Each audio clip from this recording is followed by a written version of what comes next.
मेरा नाम अर्जुन है। मुझे बचपन से ही डरावनी कहानियों में दिलचस्पी रही है। कहीं भूतिया घर की कहानी हो तो कहीं वीरान जंगल में गूंजती आवाजों का जिक्र। ये सब मुझे हमेशा रोमांचित करता रहा है। पर शायद उसी रोमांच ने मुझे एक रात ऐसी जगह पहुंचा दिया जहां जाना मेरी जिंदगी की सबसे बड़ी गलती बन गया। उस रात जो मैंने देखा और महसूस किया वो अब भी मेरे जहन में बसा हुआ है। आज मैं वो कहानी आप सबके सामने रख रहा हूं। शायद इसे पढ़कर कोई और मेरी तरह ये गलती करने से बच जाए। ये कुछ दिन पहले की बात है। मेरे एक दोस्त ने मुझे शरा पुल के बारे में बताया था। वो पुल सालों से वीरान पड़ा था और लोगों का कहना था कि वहां रात को किसी की भी जाने की हिम्मत नहीं होती। गांव वालों का मानना था कि वो पुल शापित है।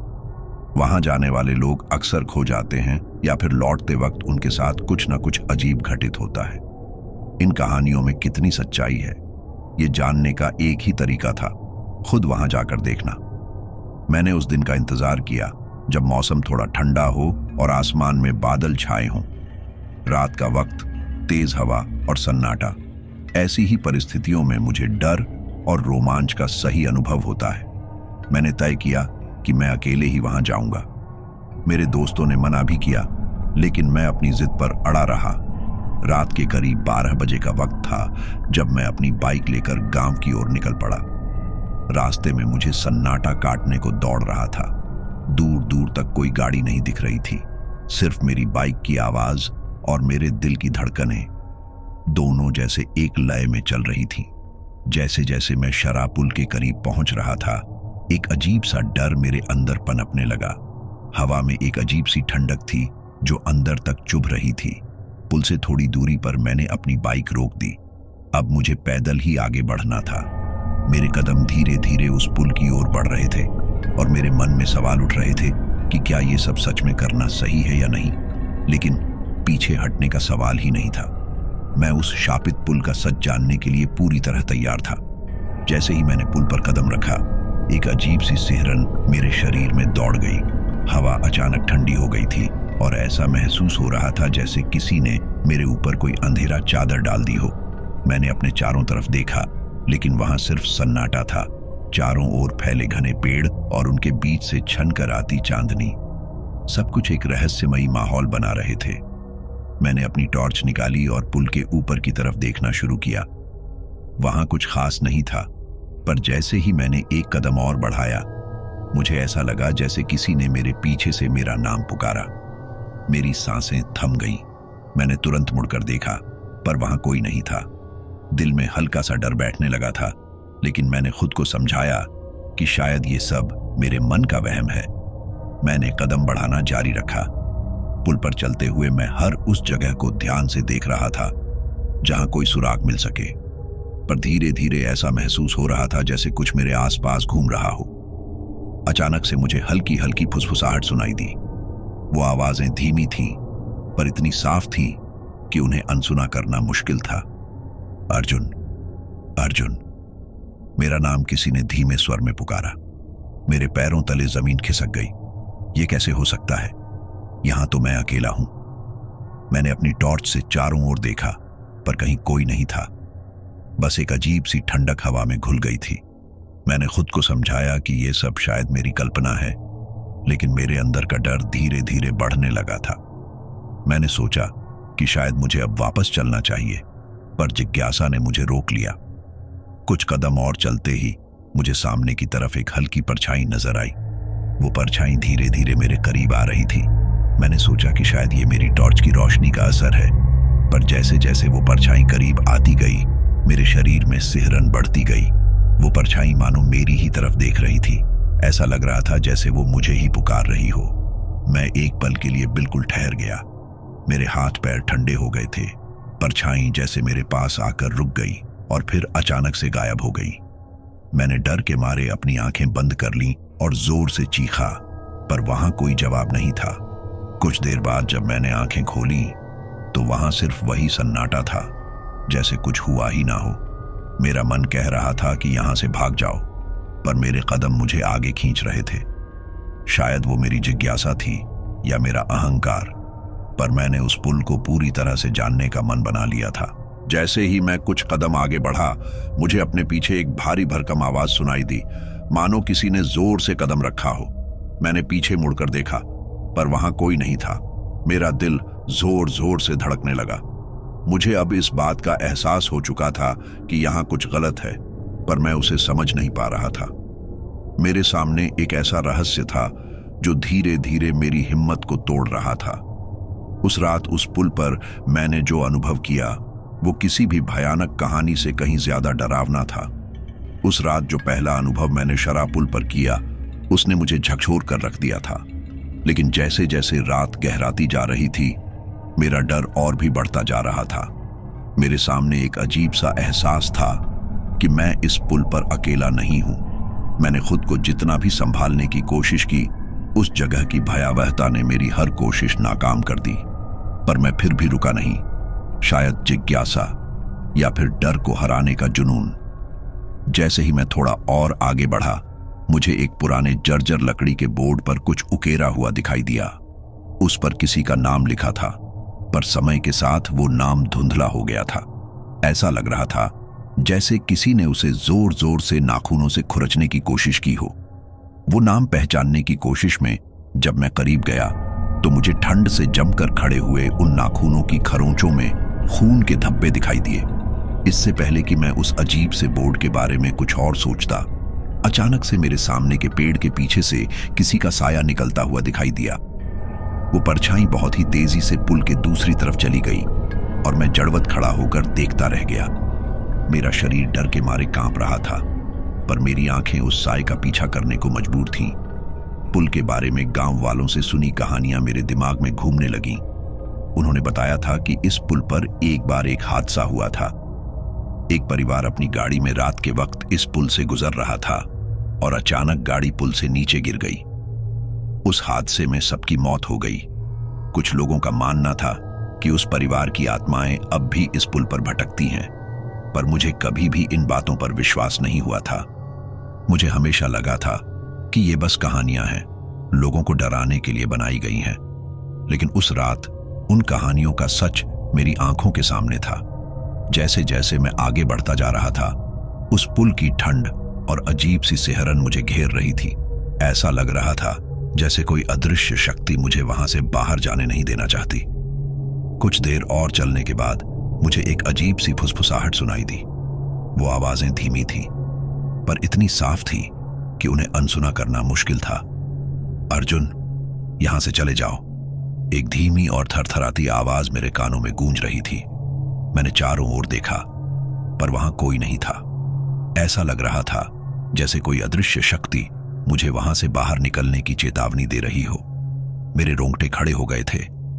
अब मुझे यह महसूस हो रहा था कि उस पुल पर कुछ था जो किसी भी हाल में मुझे वहां नहीं देखना चाहता था। जैसे ही मैं और आगे बढ़ा, मेरे कदम भारी होने लगे। ऐसा महसूस हो रहा था जैसे किसी ने मेरे पैरों को जकड़ लिया हो। मुझे ऐसा लगा जैसे कोई मेरे साथ चल रहा है, मेरे हर कदम के पीछे कदम रखता हुआ। मैंने एक पल के लिए मुड़कर देखा, पर वहां कोई नहीं था। पर मेरे अंदर एक अजीब सा डर भर गया था और मेरा दिल तेजी से धड़कने लगा। अब तक मुझे एहसास हो गया था कि मैं अकेला नहीं हूं। मैंने अपनी टॉर्च फिर से जलाने की कोशिश की, पर इस बार वो टॉर्च बंद हो गई। जैसे ही मैंने टॉर्च जलाने के लिए उसे हिलाया, मुझे ऐसा महसूस हुआ जैसे किसी ने मेरे कंधे पर हाथ रखा हो। मेरी सांसें थम गईं।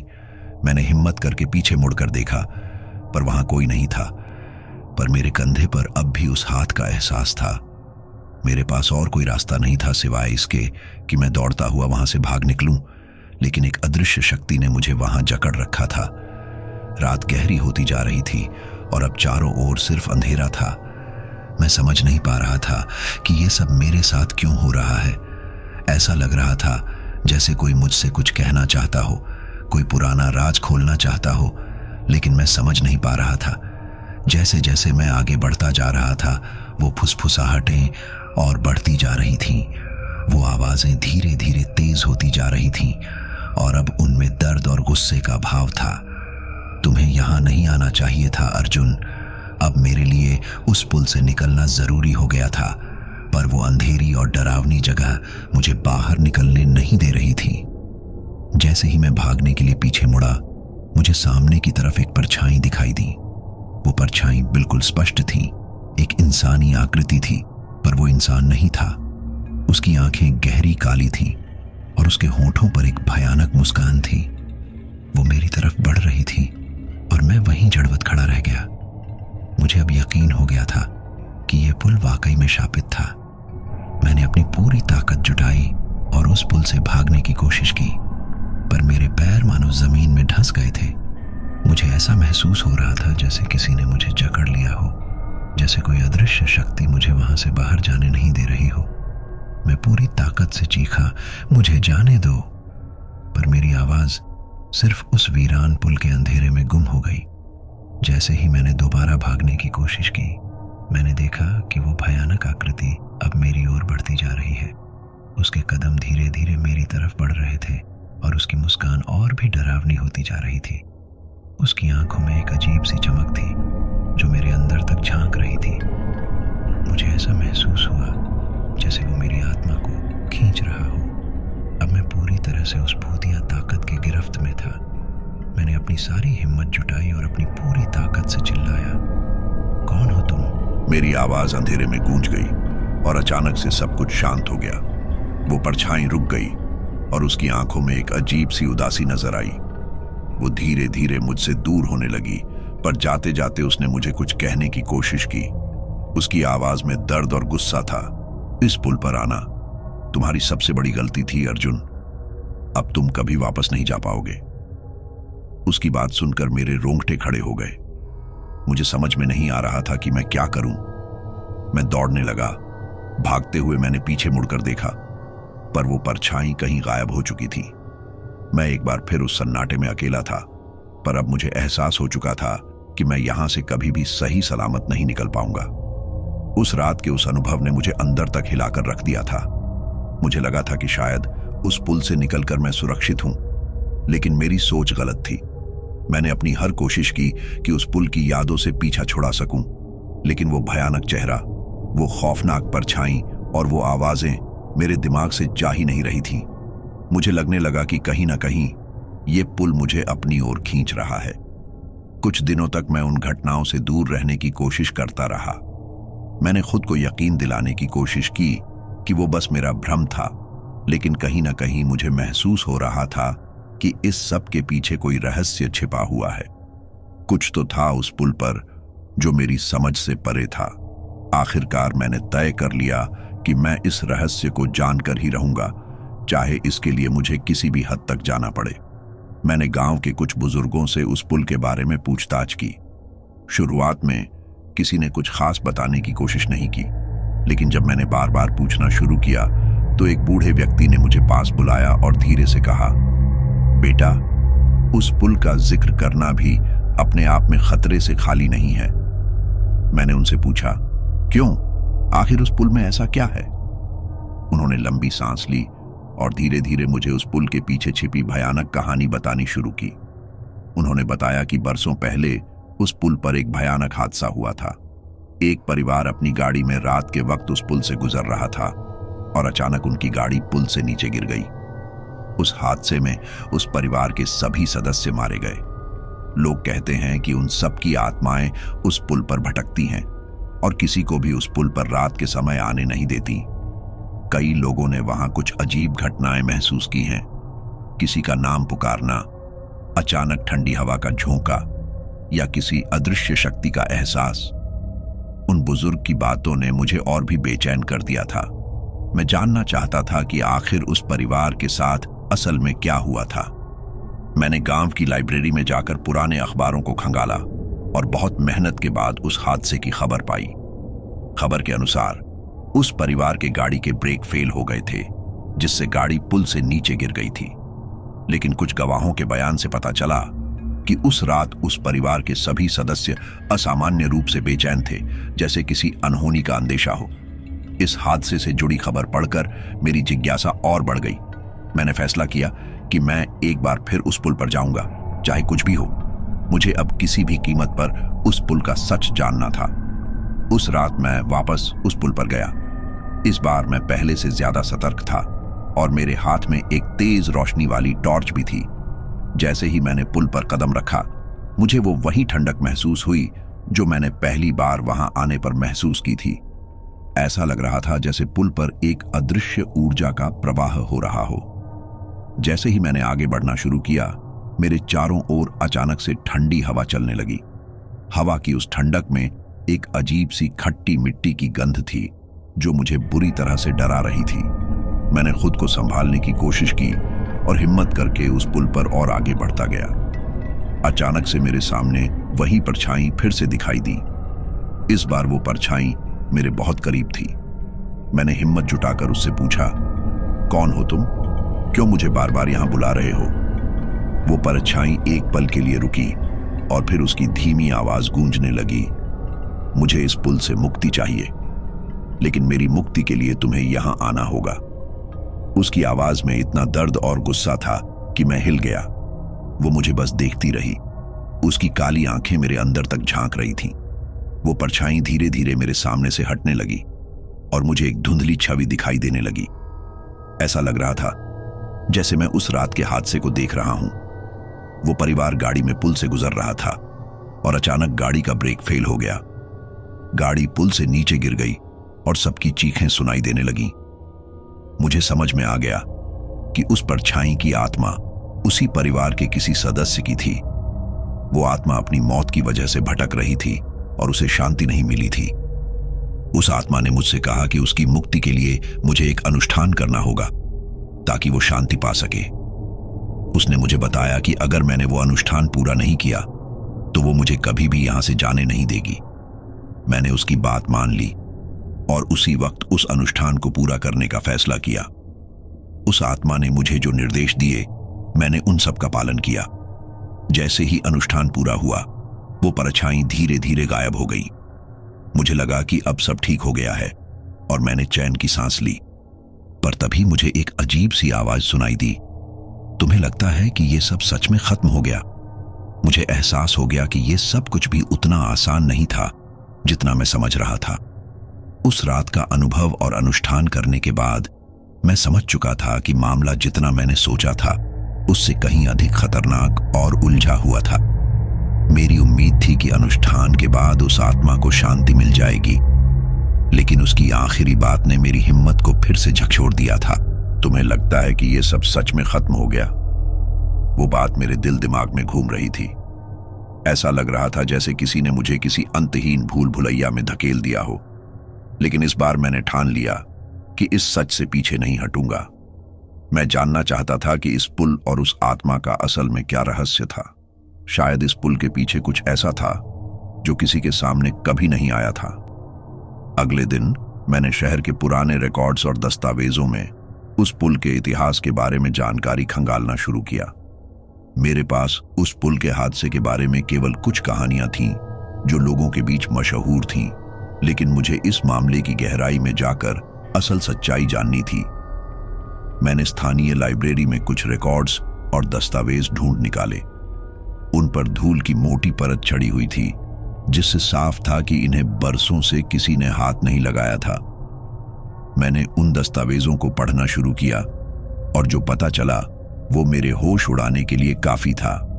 उस पुल को बनवाने वाले व्यक्ति का नाम राजेश था, जो एक प्रतिष्ठित व्यवसायी था, लेकिन लोग उसके बारे में कहते थे कि उसके चरित्र में खोट था। पुल बनने के दौरान मजदूरों के साथ उसका व्यवहार अत्यंत कठोर था। उन मजदूरों में से कई लोग पुल का निर्माण करते हुए दुर्घटनाओं का शिकार हो गए थे। पुल के बनते समय एक हादसे में करीब 5 मजदूर पुल के ढह जाने से मारे गए थे। ये एक बड़ी दुर्घटना थी, लेकिन राजेश ने इस पर कोई ध्यान नहीं दिया और जल्द ही पुल को फिर से बनाने का आदेश दे दिया। वो मजदूरों की मौत को काम में ढिलाई का परिणाम मानकर अपनी जिम्मेदारियों से भाग गया। उसके इस रवैये ने स्थानीय लोगों के बीच आक्रोश भरा हुआ था, लेकिन कोई भी उसकी हैसियत के कारण उसके खिलाफ कुछ बोल नहीं सका। एक रात जब पुल का अंतिम चरण चल रहा था, कुछ मजदूरों ने सुना कि उस पुल से चीखें आ रही थीं। हालांकि किसी ने इसे गंभीरता से नहीं लिया, लेकिन धीरे धीरे पुल के चारों ओर असामान्य घटनाएं होने लगीं। लोग कहते हैं कि उन मारे गए मजदूरों की आत्माएं पुल पर भटकती रहती हैं और वहां आने वाले हर व्यक्ति को डराती हैं। जैसे ही मुझे पुल की ये खौफनाक कहानी पता चली, मेरी रूह कांप उठी। मैं सोचने लगा कि शायद वही आत्माएं मुझे वहां खींच रही थीं। मेरे पास अब सिर्फ एक ही रास्ता था। मैं फिर से उस पुल पर जाकर इन आत्माओं का सामना करूंगा और उनसे सवाल करूंगा। उस रात मैं एक बार फिर उसी पुल पर पहुंचा। पुल की चारों तरफ एक अजीब सा सन्नाटा था।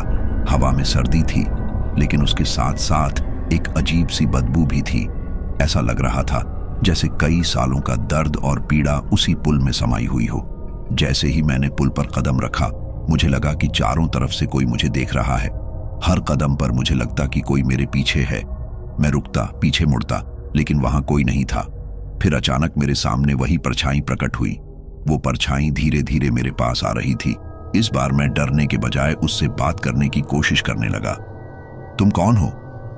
मैंने पूछा। और मुझे यहां क्यों बुला रहे हो? उस परछाई की आवाज में गहरी पीड़ा थी। हम वो आत्माएं हैं जिन्हें इस पुल पर बेमौत मारा गया था। हमारा कोई दोष नहीं था, लेकिन उस व्यवसायी की लापरवाही ने हमारी जान ले ली। हमें यहां छोड़ दिया गया, भटकने के लिए। हमारी आवाज सुनने वाला कोई नहीं था। अब तुम हमारे सामने हो और तुम ही हमें मुक्ति दिला सकते हो। मुझे उसकी बातों से ऐसा लगा जैसे मेरे पास उन आत्माओं को इस कष्ट से मुक्त करने का एक अवसर था। लेकिन इसका मतलब यह भी था कि मुझे इस पुल पर जो भी करना होगा, उसमें अपनी जान की परवाह नहीं करनी होगी। उस आत्मा ने मुझसे कहा कि अगर मैं पुल पर उस व्यवसायी राजेश का नाम लेकर एक अनुष्ठान करूंगा तो उन आत्माओं को मुक्ति मिल सकती है। लेकिन उसने मुझे ये भी चेतावनी दी कि अगर मैंने अनुष्ठान अधूरा छोड़ दिया तो मैं भी उन्हीं की तरह भटकता रहूंगा। मैंने उसकी बात मान ली और उसी रात उस अनुष्ठान को पूरा करने की ठान ली। मैंने उन आत्माओं को वादा किया कि मैं उनके लिए वो सब करूंगा जो मैं कर सकता हूं। जैसे ही मैं अनुष्ठान शुरू करने वाला था, अचानक हवा में एक अजीब सी सर्दी फैल गई। ऐसा लग रहा था जैसे पुल की सारी ऊर्जा मुझे घेर रही हो। मेरी टॉर्च अचानक बुझ गई और मेरे चारों ओर अंधेरा छा गया। मैं उस अंधेरे में अपने आप को अकेला महसूस कर रहा था। मुझे आवाजें सुनाई देने लगीं, दर्द, चीखें, गुस्सा, सब कुछ एक साथ। ऐसा लग रहा था जैसे उन सभी आत्माओं की पूरी शक्ति मुझ पर हावी हो रही हो। मुझे अपने हाथ पैर सुन्न होते महसूस हुए। मेरी सांसें तेज हो गईं और मैं ठंड में कांपने लगा। मुझे एहसास हो गया कि इस अनुष्ठान को अधूरा छोड़ना अब मेरे लिए घातक साबित हो सकता था। मैं हिम्मत करके अनुष्ठान के अंतिम शब्द बोलने वाला ही था कि अचानक सामने वही चेहरा प्रकट हुआ। वो आत्मा अपने असली रूप में मेरे सामने खड़ी थी। उसका चेहरा डरावना था, उसकी आंखों में दर्द और गुस्सा था। उसने मेरी ओर इशारा किया और कहा, अब तुम भी हमारे साथ हो। उस रात का वो भयानक पल मेरी रूह में समा गया था। अंधेरे में वो आत्मा सामने खड़ी थी। उसकी आंखों में गुस्सा और दर्द की लहरें साफ दिखाई दे रही थीं। उसने मुझे सीधा देखते हुए कहा, अब तुम भी हमारे जैसे हो। उसके शब्दों से जैसे मेरे शरीर में एक ठंडक सी दौड़ गई। ये डर एक अलग ही स्तर का था, ऐसा डर जिसे मैंने पहले कभी महसूस नहीं किया था। लेकिन मुझे खुद को संभालना था, क्योंकि अगर मैं ये अनुष्ठान अधूरा छोड़ देता तो शायद मैं भी इसी पुल पर हमेशा के लिए फंस जाता। मैंने हिम्मत जुटाई और अनुष्ठान को जारी रखा। मैंने एक आखिरी बार उन आत्माओं के नाम पुकारे जो इस पुल पर मारे गए थे। मेरी आवाज में एक कंपी थी, लेकिन मैंने उन्हें मुक्ति की दुआ दी। जैसे ही मैंने आखिरी शब्द कहे, अचानक चारों तरफ सन्नाटा छा गया। ऐसा लग रहा था जैसे समय थम सा गया हो। फिर अचानक चारों ओर से वही आत्माएं दिखाई देने लगीं। उन सभी के चेहरे पर संतोष का भाव था, लेकिन उनके बीच वो एक आत्मा जो सबसे पहले मेरे सामने प्रकट हुई थी, अभी भी गुस्से में थी। तुम्हारा काम खत्म नहीं हुआ है, उसने कहा। तुमने अनुष्ठान किया, लेकिन हमें असली न्याय दिलाने के लिए तुम्हें एक आखिरी कदम उठाना होगा। उस आत्मा ने मुझे बताया कि जिस व्यवसायी राजेश ने इस पुल का निर्माण कराया था, उसने अपनी ताकत और पैसों का इस्तेमाल करके इन मौतों को एक दुर्घटना साबित करवा दिया था। उन आत्माओं को तभी सच्ची मुक्ति मिलेगी जब उनके साथ हुए अन्याय का पर्दाफाश होगा और लोग उस व्यवसायी की सच्चाई जानेंगे। मैं समझ गया था कि मेरी भूमिका अभी खत्म नहीं हुई थी। मुझे इन आत्माओं के साथ न्याय करना था। मैंने उस आत्मा से वादा किया कि मैं उनके साथ हुए अन्याय को सामने लाने की हर संभव कोशिश करूंगा। अगले दिन मैंने उस व्यवसायी राजेश के बारे में अधिक जानकारी जुटानी शुरू की। वह अब बूढ़ा हो चुका था और शहर में एक अमीर आदमी के रूप में जाना जाता था, लेकिन मैंने उसके खिलाफ सबूत इकट्ठा करना शुरू किया। पुराने दस्तावेज, दुर्घटना के गवाहों के बयान और पुल के निर्माण के दौरान हुई घटनाओं के बारे में सभी तथ्य। कई हफ्तों की मेहनत के बाद मेरे पास इतने सबूत थे कि मैं उस व्यवसायी के खिलाफ एक कानूनी मामला खड़ा कर सकता था। मैंने इन सबूतों को मीडिया और स्थानीय अधिकारियों के साथ साझा किया। धीरे धीरे उस व्यवसायी की असली पहचान सबके सामने आने लगी। उसके चेहरे पर डर और शर्मिंदगी का भाव था जब लोगों ने उसकी सच्चाई जानी। उस रात मैं एक आखिरी बार उस पुल पर गया। अब वहां का माहौल पहले जैसा डरावना नहीं था। मुझे महसूस हो रहा था कि उन आत्माओं को अब शांति मिल गई थी। अचानक मुझे वही परछाई फिर से दिखाई दी, लेकिन इस बार उसके चेहरे पर एक हल्की मुस्कान थी। उसने मुझे धन्यवाद कहा और धीरे धीरे गायब हो गई। मुझे लगा कि मेरी यात्रा अब पूरी हो चुकी थी। मैं वापस लौटने लगा, लेकिन तभी मुझे पीछे से एक आवाज सुनाई दी, एक भयानक दर्दनाक चीख जिसने मेरे शरीर को एक बार फिर से ठंडा कर दिया। क्या तुम सच में सोचते हो कि यह सब खत्म हो गया? मैंने पीछे मुड़कर देखा, लेकिन वहां कोई नहीं था। हवा में एक अजीब सी खामोशी थी, जैसे वो आत्माएं अब भी कहीं ना कहीं मौजूद थीं। वो पल मेरे लिए डरावने सपने जैसा था, जैसे वो आत्माएं मुझे कभी नहीं छोड़ेंगी और मैं भी इस पुल के रहस्य से कभी पूरी तरह मुक्त नहीं हो पाऊंगा। जब मैं अपने घर लौटा तो मैंने सोचा कि अब सब खत्म हो चुका है, लेकिन हर रात जब मैं सोने की कोशिश करता, मुझे उन चीखों की आवाजें सुनाई देती। वो आवाजें मुझे सताने लगीं। मेरे हर सपने में उन आत्माओं की परछाई मुझे घेर लेती। ऐसा लग रहा था जैसे वो आत्माएं अभी भी मुझे अपने बीच बुला रही थीं। फिर एक रात मैं अपने कमरे में सो रहा था कि अचानक मेरी आंख खुल गई। कमरे के कोने में वही परछाई खड़ी थी। उसकी आंखें चमक रही थीं और उसने धीरे से कहा, तुम्हें भी हमारे साथ रहना होगा, हमेशा के लिए। और उस रात के बाद से मुझे कभी चैन नहीं मिला। ऐसा लगता है जैसे मैं उन आत्माओं का हिस्सा बन गया हूं। वो पुल और उसकी भयानक सच्चाई मेरे अंदर हमेशा के लिए घर कर गई है।